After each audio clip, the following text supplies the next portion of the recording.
Mari kita siapkan Bapak Ibu hati kita untuk mendengarkan renungan firman Tuhan yang akan disampaikan oleh hambanya, Pastor Dr. Joseph Paulzal, dengan judul Hagios Menuai Bangsa-Bangsa. Dan lektor kita hari ini adalah Ibu Ayu Anggraini dan Bapak Apul Siahaan. Silakan untuk mempersiapkan diri. Ibu Ayu akan membaca dari Mazmur 122 ayat 1 sampai 9 dan Pak Apul akan membaca dari 1 Timotius 2 ayat 1 sampai 5. Namun sebelumnya kita akan berdoa untuk firman Tuhan terlebih dahulu. Silahkan untuk Ibu Kantun Kristiani. Baik, mari kita berdoa. Tuhan Yesus, terima kasih Tuhan untuk saat ini Tuhan, untuk kemurahan-Mu. Kami berkumpul di tempat fellowship embun pagi ya Bapak.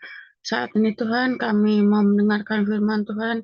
Urapi hamba-Mu Tuhan, Bapak Paul Tuhan, kiranya berikan hikmat marifat-Mu Tuhan untuk menyampaikan firman-Mu, dan biarlah kami dapat mengaplikasikannya dalam kehidupan kami sehari-hari ya Bapak. Tuhan Yesus, kami serahkan doa ini ke dalam tangan kuasa-Mu yang penuh kasih. Haleluya, amin. Terima kasih. Amin. Terima kasih Bu Kantun Kristiani. Baik, silakan dimulai terlebih dahulu dari Ibu Ayu Anggraini. Ya, baik Bu Endang. Mazmur 122. Nyanyian ziarah Daud.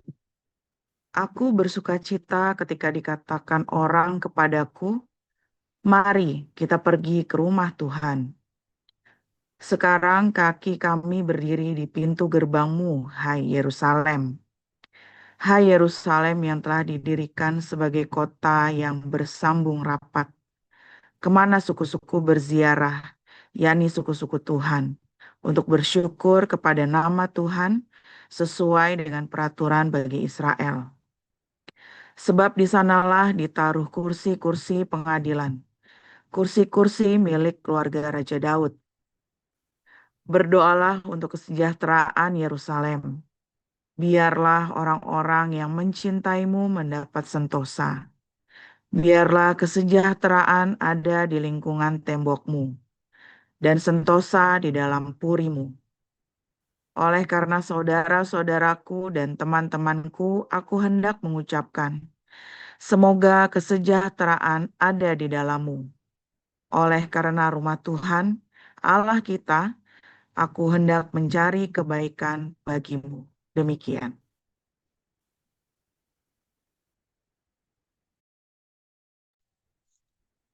Satu Timotius pasal 2 ayat 1 sampai 15. Pertama-tama aku menasihatkan, naikkanlah permohonan doa syafaat dan ucapan syukur untuk semua orang, untuk raja-raja dan untuk semua pembesar, agar kita dapat hidup tenang dan tenteram dalam segala kesalehan dan kehormatan. Itulah yang baik dan berkenan kepada Allah juru selamat kita, yang menghendaki supaya semua orang diselamatkan dan memperoleh pengetahuan akan kebenaran. Karena Allah itu esa, dan esa pula Dia yang menjadi pengantara antara Allah dan manusia, yaitu manusia Kristus Yesus, yang telah menyerahkan dirinya sebagai tebusan bagi semua manusia. Itu kesaksian pada waktu yang ditentukan. Untuk kesaksian itulah aku telah ditetapkan sebagai pemberita dan rasul. Yang kukatakan ini benar, aku tidak berdusta, dan sebagai pengajar orang-orang bukan Yahudi dalam iman dan kebenaran. Oleh karena itu aku ingin supaya di mana-mana orang laki-laki berdoa dengan menadakan tangan yang suci, tanpa marah dan tanpa perselisihan. Demikian juga hendaknya perempuan. Hendaklah ia berdandan dengan pantas, dengan sopan dan sederhana. Rambutnya jangan berkepang-kepang, jangan memakai emas dan mutiara ataupun pakaian yang mahal-mahal. Tetapi hendaklah ia berdandan dengan perbuatan baik, seperti yang layak bagi perempuan yang beribadah. Seharusnya lah perempuan berdiam diri dan menerima ajaran dengan patuh. Aku tidak mengizinkan perempuan mengajar dan juga tidak mengizinkannya memerintah laki-laki, hendaklah ia berdiam diri. Karena Adam yang pertama dijadikan, kemudian barulah Hawa. Lagi pula, bukan Adam yang tergoda, melainkan perempuan itulah yang tergoda dan jatuh ke dalam dosa. tetapi perempuan akan diselamatkan karena melahirkan anak, asal ia bertekun dalam iman dan kasih dan pengudusan dengan segala kesederhanaan. Demikian. Baik, terima kasih untuk para lektor, Pak Apul dan juga Ibu Ayu Anggraini sudah membacakan untuk kita. Kita akan mendengarkan firman Tuhan yang akan disampaikan oleh hambanya dengan judul Hagios Menuai Bangsa-Bangsa. Silakan Pastor Paul.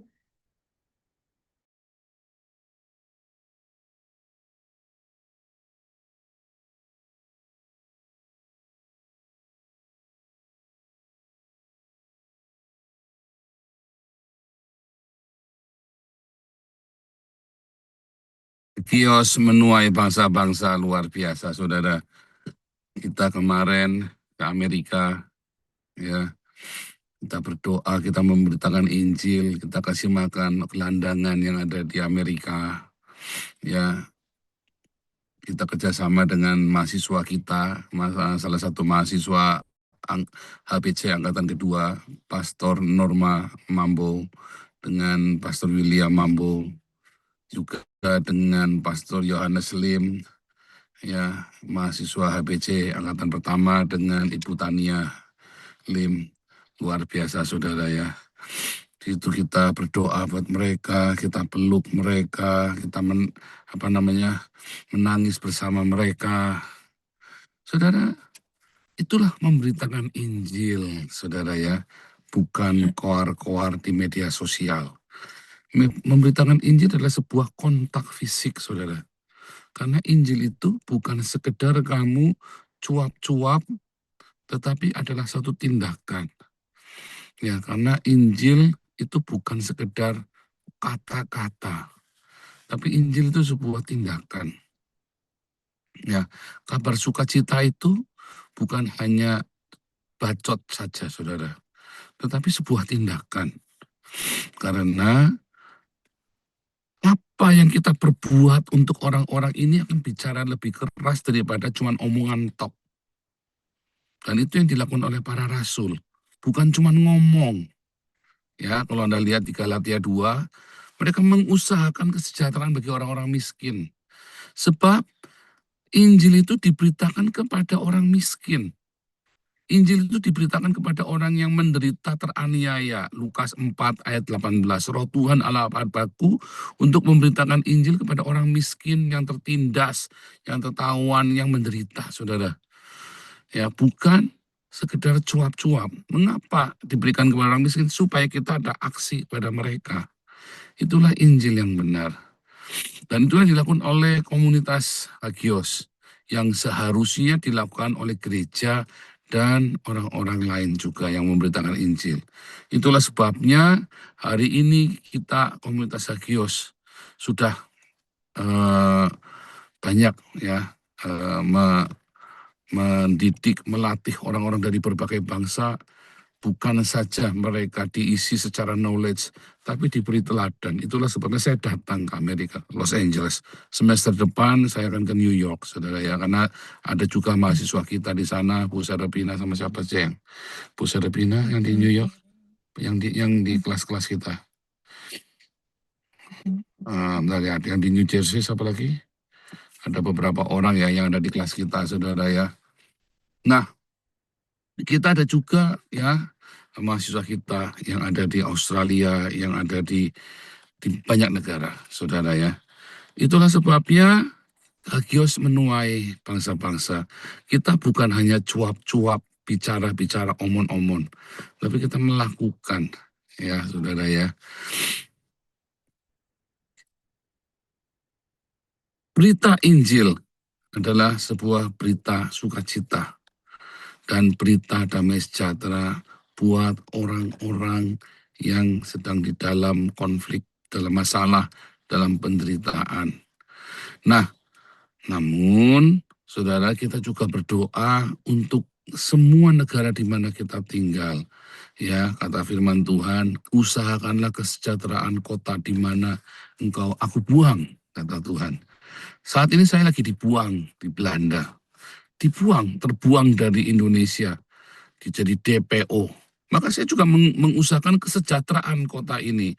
Saya membayar pajak, saya memberi makan, ya kan, dan mengupayakan bagaimana supaya kota ini mendengar Injil dan kota ini juga, negara ini juga mendapatkan berkat dari aktivitas saya, saudara.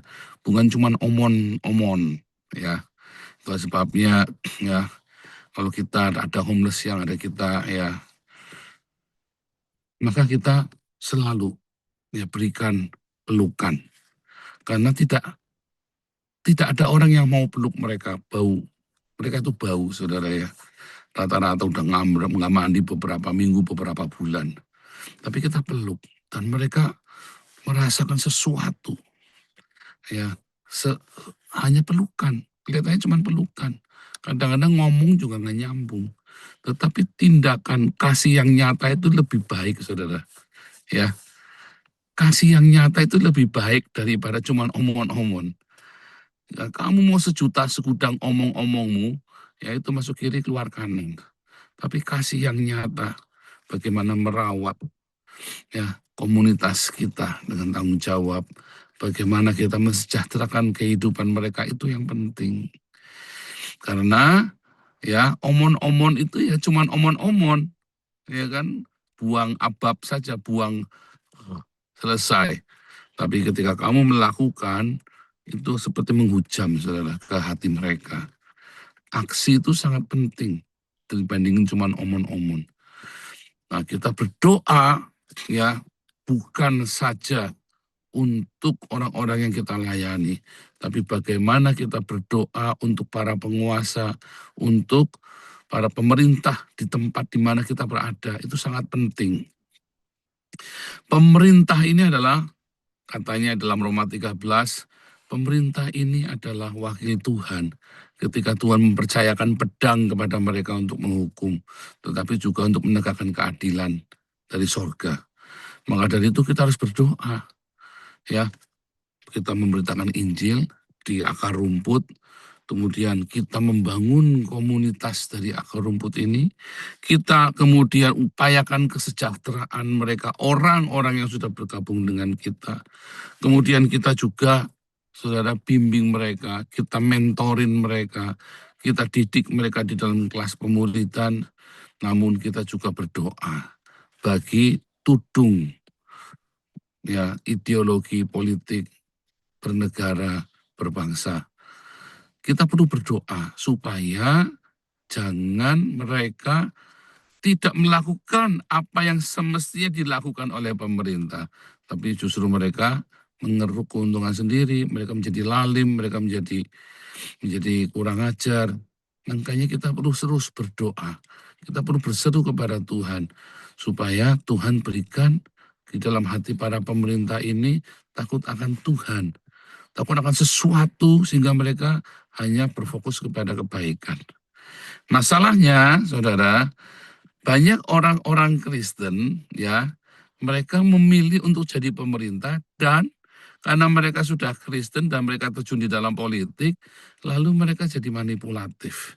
Kebanyakan, ya, gagalnya partai-partai Kristen karena akhirnya mereka tidak lagi bergantung kepada Tuhan, tetapi mereka jadi manipulatif, nggak beda dengan orang-orang Islam yang memanipulasi umatnya dengan atas nama Tuhan. Nah, partai-partai Kristen ini dulu, ya, ada PDS, PDKB dan segala macam itu, ya.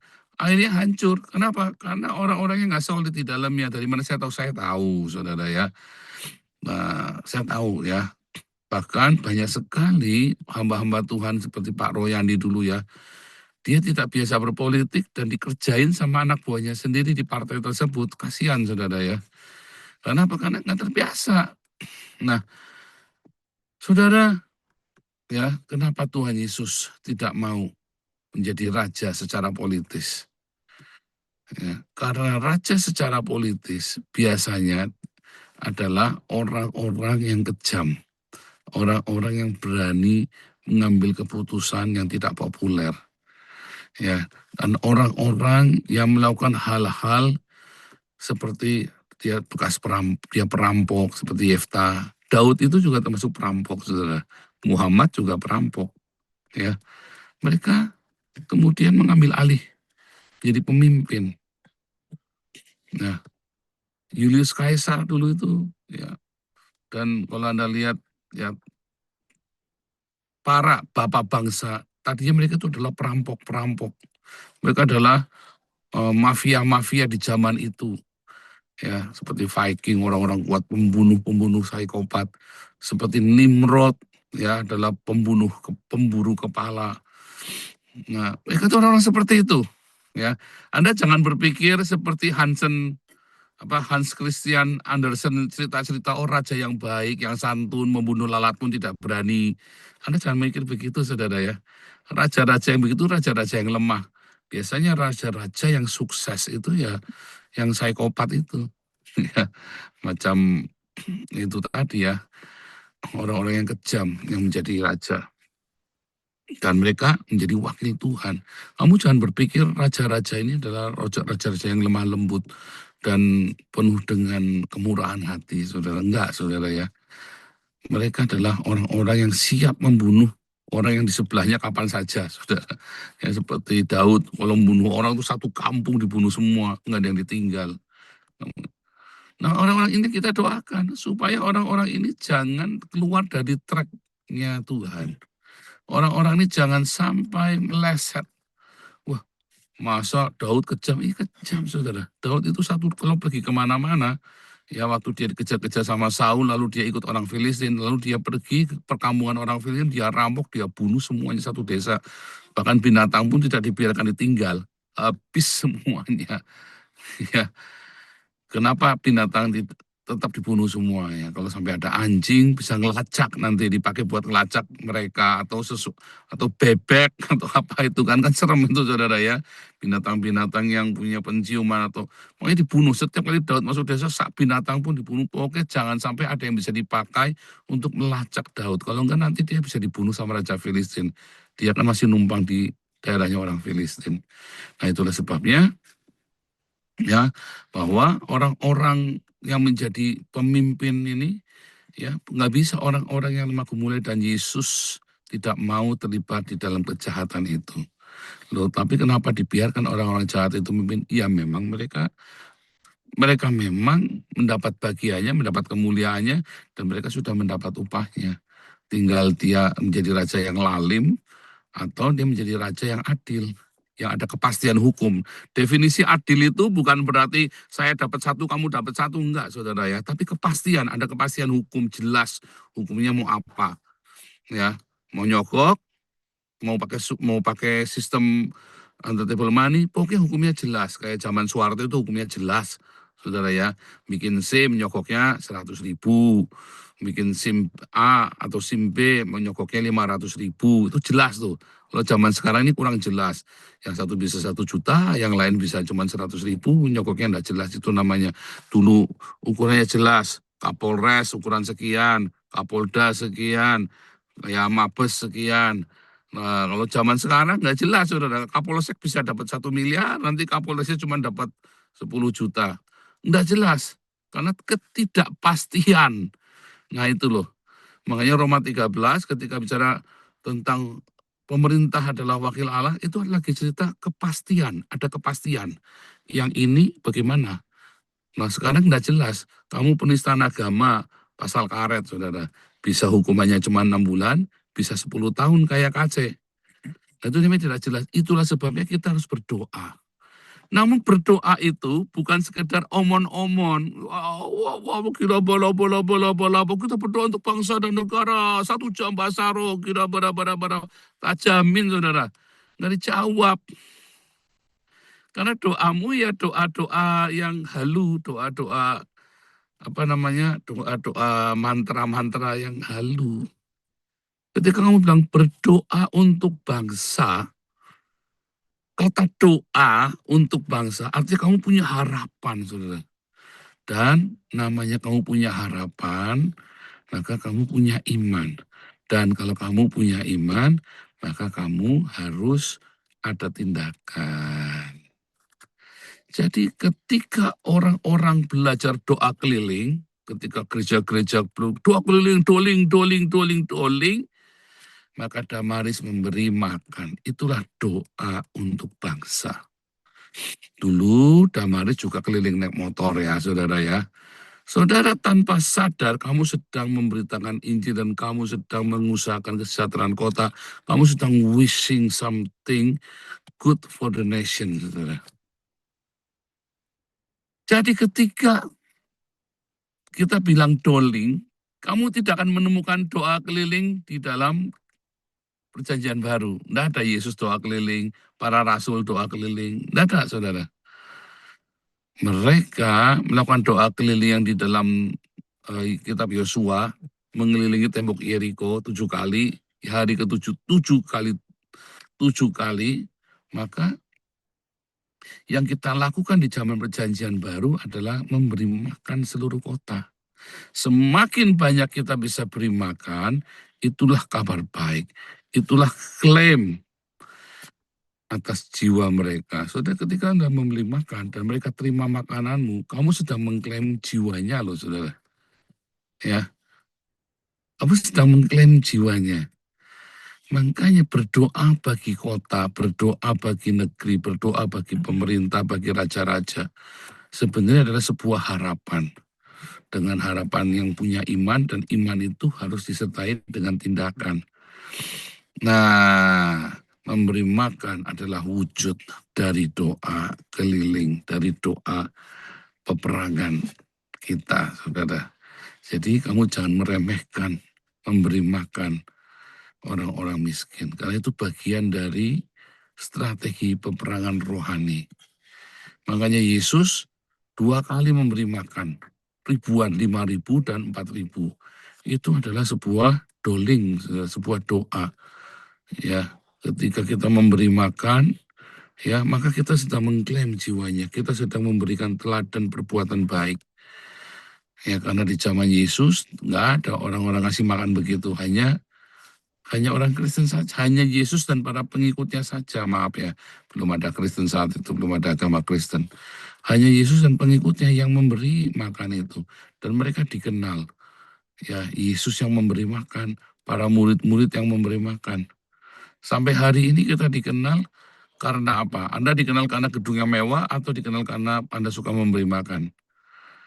Nah, saudara ya, makanya ya, kalau kamu dikenal karena gedungnya yang megah, karena pujian penyembahnya yang bagus, menurut saya kok ya sayang sekali, kamu kenapa enggak konser saja? Tapi kalau kamu dikenal karena perbuatan baikmu, karena kamu memberikan makan kepada bangsa-bangsa, maka itulah yang dimau Tuhan, bukan menjadi selebritis, bukan menjadi orang top, tapi menjadi orang yang mendapat perkenanan Tuhan. Itulah sebabnya, saudara, doa adalah harapan, dan ketika punya harapan kita punya iman, maka daripada kamu doa naik motor keliling-keliling, naik mobil keliling-keliling sambil ciprat-ciprat minyak, mendingan kamu keliling-keliling membawa nasi bungkus. Itu adalah doa yang benar. Itulah doa bagi negeri yang benar. Ya, bukan Anda cuma teriak-teriak, ngacung-ngacungin pedang palsu ke langit sambil maki-maki setan. Saudara ya, bukan sambil tenging-tenging setan. Tapi kamu membawa makananmu keliling dan kamu kasih makan dan kamu bilang, aku mau doain kamu, boleh enggak? Itu, saudara ya, maka itulah doa keliling, itulah doa bagi kota, itulah doa bagi bangsa. Itu tindakan demi tindakan yang nyata. Kalau kamu tidak bertindak, cuman ngomong, itu namanya bukan doa, tapi omon-omon. Semua pendoa syafaat yang ngaku-ngaku pendoa, ya pasti pernah turun ke jalan. Pasti mereka turun ke jalan untuk bukan hanya berdoa, tetapi mereka memberitakan Injil. Ya, maka itu, saudara, tanggal 18 April kita ada wisuda mahasiswa dan pentabisan pastor. Ada 10 orang yang akan kita tabiskan, ya, dari Australia, dari Amerika, dan dari Indonesia, ya tentu saja di Belanda juga. Maka kita akan mentabiskan mereka bukan untuk omon-omon, tapi kita habiskan mereka untuk bertindak dengan nyata, saudara. Untuk mereka bisa bekerja dengan nyata. Lalu kita utus ke masyarakat. Nah, demikian juga dengan saya. Ya, maka ketika ada orang menghalang-halangi pekerjaan kita, jangan takut, karena ini pekerjaan Tuhan. Kamu berani menghalang-halangi, cilaka pokoknya, dijamin, saudara. Ya, sudah saya buktikan di depan mata Anda semua ya. Nah, kali ini kita mulai lagi nih fitnahan seperti biasa. Ya, setiap gini mesti ada fitnahan. Fitnahnya kali ini ngeri-ngeri, saudara ya. Tetapi jangan khawatir. Kenapa? Karena Tuhan akan selalu berpihak kepada saya. Tuhan akan selalu membela saya. Tidak perlu kita kemudian mau ngelawan-ngelawan, tidak karu-karuan. Karena Tuhanlah yang menjadi pembela saya, saudara ya. Jangan takut, saudara-saudara yang pengen mengalami yang saya alamin. Yuk, kita sama-sama berdoa. Kamu akan mengalami pembelaan Tuhan. Ya kan, kamu akan mengalami penyertaan Tuhan. Yang penting kamu stop jelek-jelekin orang lain, musuh-musuhmu. Kamu stop untuk membalas dendam, tapi kamu biarkan Tuhan bekerja. Nanti terjadi pembalikan keadaan. Itulah doa bagi negeri, saudara. Doa bagi negeri itu bukan sekedar, aduh sikara para Tuhan, Indonesia Tuhan, sikara para. Aku rela namaku dicoret dari kitab kehidupan kalau Indonesia dimenangkan. Ada yang doa begitu ya, serem-serem doanya, saudara ya. Nanti kamu dicoret beneran dari kitab kehidupan. Dicoret dari, emang namamu sudah ada di dalam kitab kehidupan? Wah, kapan kamu miutangi Tuhan? Yang dicatat di kitab kehidupan, kalau miutangi Tuhan, kalau kamu memberi hutang kepada Tuhan, ya kan? Ngosok-sokan coret namamu dalam kehidupan, ada saja belum tentu ada. Belum tentu aja saya berlaku, mosok-sokan dicoret dari kitab kehidupan. Aneh, saudara ya. Dengar doanya, dulu mah kita doanya militan ya, doanya begitu. Sekarang doa-doa begitu kelihatan menggelikan bagi saya, saudara. Dari kamu doa-doa sesumbar begitu, omon-omon, aksi, saudara. Diakonia. Ulang ya. Saudara, menuai jiwa-jiwa itu bukan dengan cara omon-omon, tapi dengan aksi, saudara. Karena perbuatanmu bicara lebih keras daripada bacotmu. Ya, memberi makan, peluk mereka, berdoa bersama mereka. Bukan cuma bacot doang, omon-omon. Doakanlah kesejahteraan kota di mana kamu dibuang. Ya, kemudian yang kedua, ketika kamu yang memberi makan, memberitakan Injil, kamu beritakan dari orang ke orang, dari desa ke desa, itulah yang namanya doling, doa keliling. Karena ini dilakukan oleh para rasul. Mereka memecah roti dari rumah ke rumah, saudara. Mereka berdoa bagus sampai kota itu dikepung dengan suasana ilahi. Itu yang mau kita lakukan, ya. Yang selalu dijegal oleh orang-orang yang mau maling donasi kita, saudara. Yang kemarin sempat malah diblokir ya, ada yang ngeblokir, ada aja, saudara. Jangan takut, saudara ya, jangan takut. Karena setiap kali kita jaga hati kita murni di hadapan Tuhan, maka tidak ada kuasa di bumi di surga yang dapat memisahkan kita, saudara.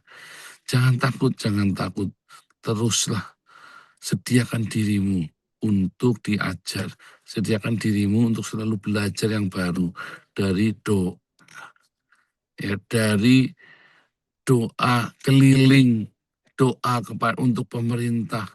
Karena doa pemerintah itu sangat penting, apalagi di masa-masa ini banyak pemerintah sudah mata gelap, yang main cabut, berdoa, saudara. Apapun hari ini kondisimu, yuk kita berdoa. Haleluya, jangan takut. Selama kamu hidup melekat sama Tuhan, maka semua doamu akan didengar, ditampung di dalam kirbat. Yang penting bukan cuma omon-omon, tapi bertindak, melakukan. Yesaya 58 nanti dibaca, saudara. Bukan cuma omon-omon, tapi bertindak. Ya, ambil berkat Tuhan. Ya, dengan apa? Dengan puasa. Dan waktu puasa kamu tetap melakukan petunjuk dalam Yesaya 58. Ya, saudara, memberkati anak yatim, janda-janda miskin, kamu berbagi dengan sesama. Jangan menindas karyawanmu, justru memberikan kelonggaran. Wah, saudara, itu kan sangat makmur sekali. Itu akan sangat diberkati sekali. Itu akan sangat kelimpahan. Kalau kamu jackpot, bisa begitu, saudara. Dan masalahnya, seringkali orang ini mundur di tengah jalan. Karena ternyata produk Belanda lebih enak daripada produk manapun, saudara. Ya, haleluya. Orang-orang ini akan semakin hari, ya, kalau Anda melihat orang-orang kita layani, ya, hari ini, saya kemarin ke Amerika, kemarin kemana, saudara, ya, ke Israel, kemana-kemana. Kita terus memberitakan Injil, kita memberi makan, saudara. Kita terus berbagi dengan sesama. Dan hari-hari ini, ada banyak sekali jiwa-jiwa dimenangkan. Kita menuai bangsa-bangsa, kita taruh pastor-pastor di setiap negara. Supaya pastor-pastor ini siap menuai. Bukan untuk kemuliaan saya, bukan untuk kemuliaan organisasi kita, tetapi untuk kemuliaan nama Tuhan Yesus. Menuai dengan nyata, bukan dengan bacot. Dengan tindakan, bukan dengan omon-omon. Ya, haleluya. Siap saudara menuai? Tahun ini adalah tahun penuaian bagi komunitas kita. Ya, selalu kalau mau diberkati ada ujian karakter. Selalu kalau mau diberkati selalu ada fitnahan. Kalau mau diberkati selalu ada yang aneh-aneh. Jangan takut, saudara. Tuhan Yesus yang jaga kita, Tuhan Yesus yang bela kita. Haleluya. Amin.